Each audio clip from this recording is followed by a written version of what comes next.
Como se conectam os mundos da literatura, do teatro e do audiovisual numa perspectiva da militância e da intelectualidade negras?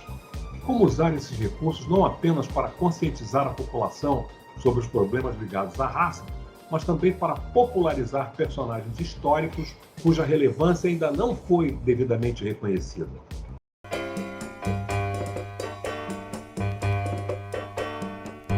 Esse é o Espaço Cultural Queimados em Cena, é a sede da Companhia Teatral Queimados em Cena, que foi fundada em 2003. Depois que a gente estava junto por quase 5 anos, a gente resolveu pegar uma loja no centro de Queimados, transformar essa loja na nossa sede. Um espaço onde a gente guardasse toda a nossa tralha, ensaiasse e ainda pudesse, de alguma forma, ofertar para a cidade uma programação variada de arte e cultura. A gente faz aqui uma série de atividades, sarau autoral, suspiros poéticos, rodas de leitura dramatizada, espetáculos de música, espetáculos de teatro, óbvio, né? Tem oficina de teatro, tem oficina de violão, tem oficina de artesanato em parceria com uma instituição aqui de Queimados, que é a Associação dos Artesãos. Então o espaço foi construído por nós, né? Cada um de nós pintou, um fez uma parte, outro construiu a madeira, etc e tal. É alugado, né? Uma loja que a gente se cotiza mensalmente há 4 anos para manter aberta. Um espaço cultural que é bancado por um grupo de atores para ser a nossa sede, para ser o primeiro teatro privado de Queimados. Ele começou a atuar no teatro ainda adolescente, no tempo de escola, em Queimados, na Baixada Fluminense, onde reside até hoje. Nasceu então o desejo de criar, junto com amigos, a Companhia Teatral Queimados em Cena, que hoje abriga diversos cursos, cineclubes, espetáculos e rodas de leitura. Mas foi em 1995, no Teatro Gonzaguinha, no centro do Rio, com o diretor Ernesto Piccolo, que teve início uma carreira muito rica para um jovem de 42 anos, que inclui peças como O Anjo Negro, Romeu e Julieta, Passo a Passo do Passo, O Alto da Compadecida e Sonhos de uma Noite de Verão, entre várias outras. E também participações em novelas como Linha Direta, Malhação, Força Tarefa, Cama de Gato e Caça-Talentos, e filmes como Preto no Branco, Made in China, Vai que Cola, Barca em Brasil e 10 Segundos. Como se não bastasse, assumiu no ano passado a direção do Museu de História da Cultura Afro-Brasileira na Gamboa, área histórica do Rio de Janeiro. Vamos conversar com o ator, diretor, produtor e ativista cultural Leandro Santana. Leandro, eu considero que é um privilégio para mim, como entrevistador nesse programa, fazer esse contato, então, pessoas talentosas como você, mas não apenas pessoas talentosas, pessoas que colocam o seu talento a serviço da coletividade. Seja bem-vindo. Eu que agradeço imensamente a oportunidade da gente trocar essas figurinhas aqui, de bater esse papo. Uma honra estar aqui com vocês. Você nasceu em Queimados, né? Na Baixada, que se criou lá também. É uma área com todos os problemas que costumamos associar às zonas periféricas da cidade do Rio de Janeiro. Como foi isso para você? Olha, já criança, passei por diversas questões que atravessam todos aqueles que vivem nas periferias, né? As dificuldades de acesso aos bens culturais, a convivência quase que rotineira com muitas situações de violência, muitas referências minhas são as referências de quase todos aqueles que vivem em territórios periféricos. Então, eu tenho essa experiência por ser um cidadão da Baixada e sou filho de uma professora de história que era da cidade de Austin, do bairro de Austin, né, da cidade de Nova Iguaçu, e filho de um técnico de ótica que era da cidade de Mesquita. Então, esses dois formaram um casal e passaram a residir na cidade de Queimados. Então, só isso são 3 cidades da Baixada, 3 territórios periféricos de uma região do estado. Tem muitos moradores e muitos cidadãos que precisam de mais espaço, de mais possibilidades, de mais ações de bem-estar para uma população enorme, né? Mas é interessante, né, contraditoriamente, que o subúrbio também tem aquele lado da convivência, né, esse lado da maior proximidade entre as pessoas, que quem mora no edifício da Zona Sul com certeza não tem. Eu vivi com muita força isso, porque o meu pai sempre foi uma figura muito conhecida, tanto na cidade de Mesquita quanto na cidade de Queimados, e a minha mãe também, por ser professora, sempre foi muito conhecida. Então, juntando a isso o fato de que as periferias têm essa relação de proximidade com muita força, sempre me senti muito em casa, de verdade, né, literalmente, convivendo com muita gente, e a gente acaba conhecendo do dia a dia, do encontro mesmo, de todos esses afetos periféricos, né? E isso acabou, de alguma forma, influenciando na sua carreira, na forma como se desenvolveu o seu talento? Com certeza, eu só comecei a produzir graças a essa relação, né, com as pessoas, com o contato, com a proximidade, a pseudo-intimidade com muita gente. Então, foi essa quebra de gelo, essa quebra de barreira que a gente encontra muito na relação direta, no contato direto da periferia, que me ajudou aí nos comerciantes, aí nas pessoas conhecidas, aí nas pessoas que eu achava que tinham alguma possibilidade financeira de ajudar, os projetos que eu fui pensando em criar e executar na área artística e cultural no meu território, que é a cidade de Queimados. Então, graças a essa relação de afetividade, né, dentro dos territórios periféricos, eu pude chegar nos comerciantes, conseguir grana para montar os primeiros projetos, as primeiras produções. A gente fez um espetáculo em 98, né? A minha primeira produção é de 98, e foi um espetáculo infantil, A Bruxinha que Era Boa, e a gente fazia já uma jogada interessante ali, que a bruxinha boa era negra e as outras bruxinhas não eram negras. Então, já tinha também ali uma discussão interessante, toda a grana para investir na pequena e modesta produção desse projeto, desse espetáculo, veio do comércio, veio de um livro de ouro, que aí eu passei entre os vários conhecidos e várias pessoas com quem eu tinha essa relação que a periferia nos permite e nos dá. Você começou a fazer teatro mais cedo, né? Na verdade, no tempo da escola, no Centro Educacional Manuel Pereira. Uma coisa que fico me indagando é de onde veio a inspiração para isso, já que nós, negros, temos o problema de não ver a nossa imagem refletida positivamente no normal da produção, normal entre aspas, da produção tanto de cinema quanto de televisão brasileira. A gente vê isso em filmes americanos, com certeza. Mas de onde é que veio essa inspiração para ser ator? Olha, tem uma referência que é muito cara, muito forte, né? Muito afetuosa para mim. E nesse período de escola, eu tinha uma professora que era uma professora responsável por organizar todas as efemérides da escola, né? Todas as festas, Dia dos Pais, Dia das Mães, ela sempre promovia não só a festividade e a decoração da escola, como ela fazia sempre alguma encenação, alguma apresentação artística, coreográfica. E essa professora negra, retinta, Eurídice Ambrósio, ela era e é até hoje diretora do grupo afrocultural Aganju, um grupo afrocultural da cidade de Queimados, tem aí 30 e poucos anos de existência, já se apresentou em inúmeros eventos e atividades fora de Queimados, fora da Baixada, participou de várias ações de 13 de maio no Rio, eventos no Busto do Zumbi.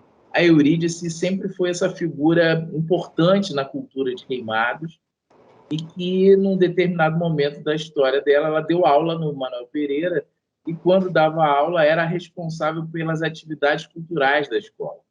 E ela foi quem começou a fazer algumas pequenas encenações, alguns pequenos textos para serem encenados na escola durante as datas comemorativas. E eu comecei ali a ficar empolgado e ansioso todas as vezes que ela entrava na sala para chamar os alunos para alguma atividade. Participava de todas. E diga para nós, o Centro Teatral Queimados em Cena, como é que surgiu isso? A companhia, ela é uma junção de amigos de teatro, de atores da cidade de Queimados que faziam trabalhos isolados, e ex-alunos meus.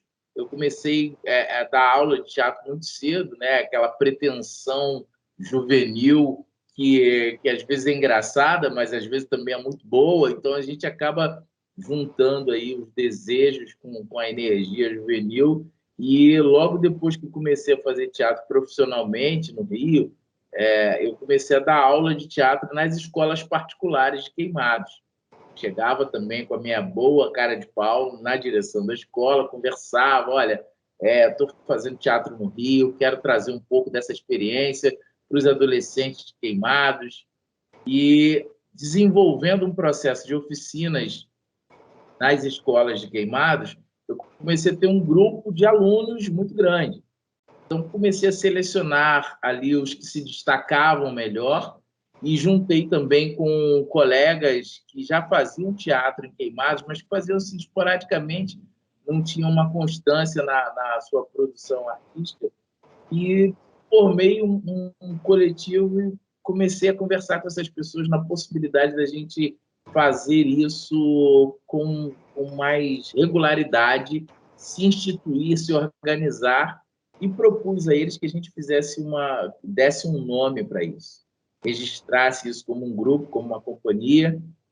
Todo mundo achou uma excelente ideia, a gente ficou junto e se propôs a caminhar juntos, e a gente colocou o nome da cidade no nome do nosso coletivo, com o intuito, com o desejo, com o objetivo de tirar um pouco o nome da cidade das páginas policiais e criar a oportunidade de ver o nome de Queimados também nos cadernos de cultura. Era uma coisa muito difícil de acontecer naquele momento, até aquele momento. E nós, eu posso dizer com alguma modéstia, mas que nós conseguimos alcançar esse objetivo com uma certa maestria, né? Nós conseguimos participar de inúmeros festivais, até fora do estado, do Rio, representar Queimados em inúmeras atividades culturais, participações em programas de TV. Então, a companhia tem sido um fruto muito interessante desse trabalho conjunto, desse trabalho coletivo de vários artistas. E ela continua, né, funcionando até hoje. Mas nós estamos encerrando esse primeiro bloco. Eu quero já lançar a pergunta com que a gente vai começar o segundo. Você começou, na verdade, você deu um resumo da sua carreira, mas o que consta aqui no seu currículo é a atuação no Teatro Gonzaguinha, no centro do Rio. Mas você vai falar sobre isso para a gente no início do próximo bloco. Fica lá.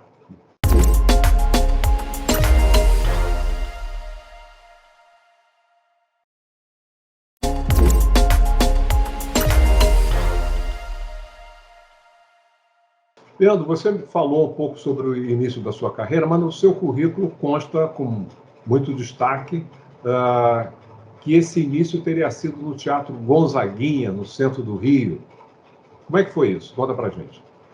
Essas experiências na escola, elas só despertaram o maior interesse e desejo por seguir essa carreira profissionalmente.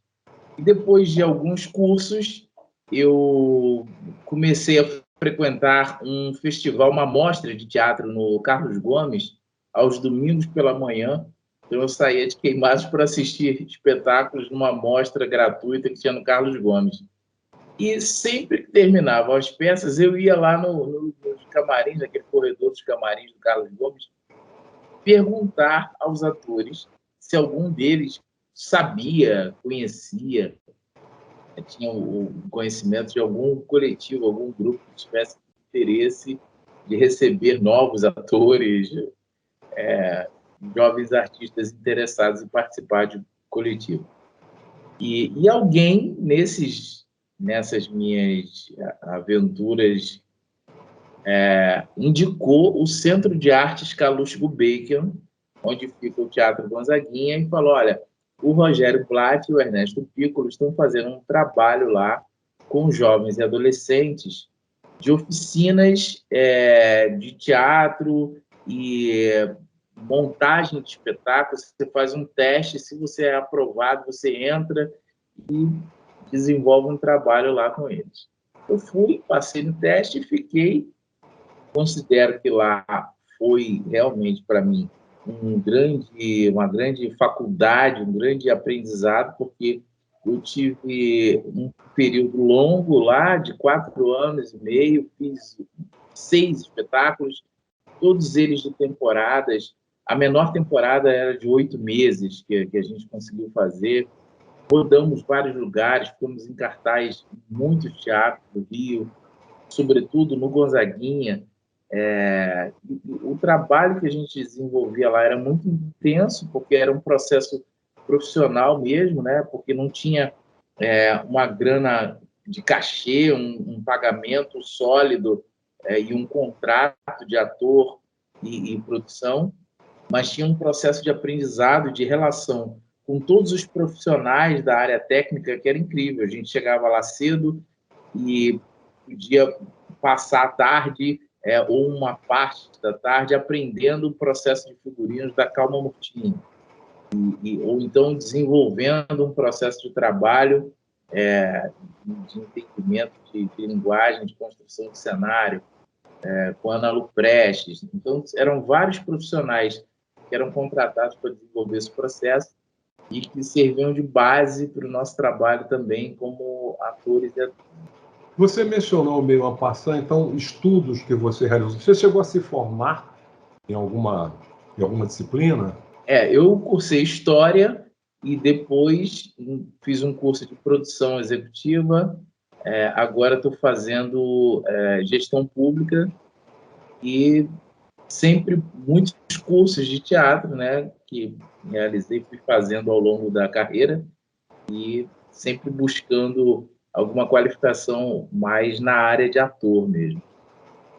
Agora, recentemente, que eu estou me formando em Gestão Pública, depois de uma experiência de 16 anos como subsecretário na cidade de Queimados, subsecretário de Cultura.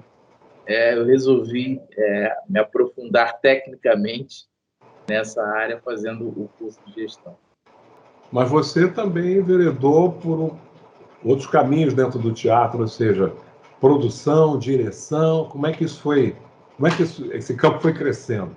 A direção, eu confesso que nem é a área que eu mais gosto, né? Eu acabei meio que dirigindo por algumas necessidades de alguns processos que aconteceram e foram necessários que eu estivesse à frente dirigindo os espetáculos.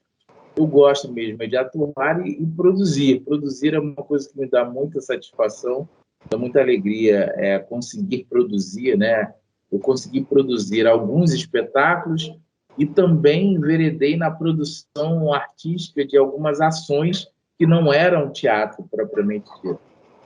A gente começou a fazer um processo de produção, de exibição de filmes na cidade, criando um primeiro cineclube, depois um projeto também super bacana chamado Música Comentada, de aproximação da música dita, erudita, do público da Baixada Fluminense, do público da periferia. A gente fazia um bate-papo entre os músicos e os espectadores no projeto Música Comentada. E várias outras produções que foram surgindo ao longo desse processo de trabalho e juntando ao trabalho de ator. Ou seja, o denominador comum de tudo isso é esse seu desejo de levar a cultura, levar a grande cultura à população, em geral, marginalizada dessas áreas, né, a própria área que você habita, né? E aparentemente é um trabalho muito interessante. Tem sido satisfatório para você? Muito, muito satisfatório, até porque, na verdade, o que a gente faz é desvelar, né, uma relação que já existe, que já está ali, já existe esse sentimento, essa aproximação, esse desejo do ser humano com a arte. Mesmo quem está nas periferias e não tem oportunidade e acesso, obviamente tem em si já uma relação muito própria com a arte, e essa relação ela vai se despertar no momento em que a pessoa consegue se envolver, participar, assistir. Isso fica muito explícito quando a gente consegue, por exemplo, fazer com que um grupo de pessoas, ainda de um espaço ainda mais periférico que a cidade de Queimados, os bairros da periferia de Queimados, por exemplo, Periferia da periferia. O nosso espaço, ou assistindo a algum dos nossos espetáculos, ou os nossos espetáculos indo até esses bairros, uma coisa que a gente já fez inúmeras vezes, né? Já levou vários trabalhos para vários bairros do município. Essa relação, essa troca, ela já está ali plantada dentro, já está chipada ali dentro do ser humano. É só a gente fazer essa conexão e fazer a troca mesmo. A palavra eu acho que é mais essa, do que a gente não levava muito, ou não leva muito o espetáculo até eles, ou eles até o espetáculo. A gente só troca, a gente só aproxima, conecta. Essa é a melhor definição. O Anjo Negro, Romeu e Julieta, O Alto da Compadecida, Sonhos de uma Noite de Verão. Nossa, seu currículo teatral inclui peças de grandes autores, peças importantes. Qual ou quais foram aquelas que mais tocaram você pessoalmente? Olha, é difícil, né? Dessa época do Gonzaguinha, dessa época do início, né? Assim, tem Praça 11, o musical, que é um espetáculo que eu tenho um carinho enorme, uma alegria, uma satisfação de lembrar que fiz, né? Contava a história da Tia Seata, do surgimento do samba, de toda aquela região, de toda aquela área histórica do nosso Rio de Janeiro. E agora, recentemente, também o Lima Entre Nós, né? Um monólogo sobre o Lima Barreto, falando da vida e da obra do Lima Barreto, pelo qual foi indicado ao Prêmio Fiel de Melhor Ator. É um trabalho muito intenso, que eu tenho muita alegria de fazer, e sempre que posso retomo, reapresento. Já fizemos temporadas em diversos lugares, rodamos a Baixada inteira, fizemos na escola, iniciamos as apresentações ao público na Escola Estadual Lima Barreto, em São João de Meriti. Depois fizemos no CAPS Lima Barreto, em Bangu, e circulamos já uma infinidade de escolas, cidades da Baixada, SESCs, temos bastante já o Lima. O Lima Barreto é exatamente um intelectual, um escritor que se encaixa perfeitamente nesse tipo de trabalho que você procura fazer, né? Por ser o Lima um cidadão que dividia o seu tempo entre a arte da literatura, a arte da escrita, a cultura, né? E também o serviço público, eu associo a ele uma série de similitudes, como ele usava a expressão, a palavra que ele gostava de usar, uma série de similitudes com a vida do Leandro também. A gente fazer o Lima é muito especial, fazer o espetáculo sobre o Lima é muito especial. É um espetáculo que foi dirigido pela Márcia do Vale, que tem a direção de arte, cenários e figurinos do Marcelo Viegas, um grande parceiro, e é um processo, um espetáculo, um trabalho muito intenso, que traz uma discussão muito importante para nós, para a nossa negritude, para os nossos questionamentos enquanto cidadão preto nesse país racista, esse país com um sistema de racismo estrutural muito forte. Todos os dias nos prova, nos esfrega na cara que é racista, sim, ponto. Então, a gente precisa estar o tempo inteiro usando todas as nossas possibilidades de agir no mundo, de falar, de se movimentar, de se expressar, para lutar contra esse sistema de um país que de tão miscigenado não daria para, se possível, acreditar que fosse tão racista, né? Agora, você também chegou nessa carreira, chegou ao cinema, onde foi o personagem principal de um longa-metragem intitulado Preto no Branco. Como é que foi esse percurso? O Preto no Branco é um longa muito interessante do Ronaldo German, que fala exatamente sobre o racismo brasileiro, né? Eu era bem novo quando fiz o filme foi pouco exibido, inclusive, porque ele não conseguiu a grana, o Ronaldo não conseguiu os patrocínios que ele gostaria para fazer um trabalho maior de exibição e ocupação de salas do filme como poderia ser.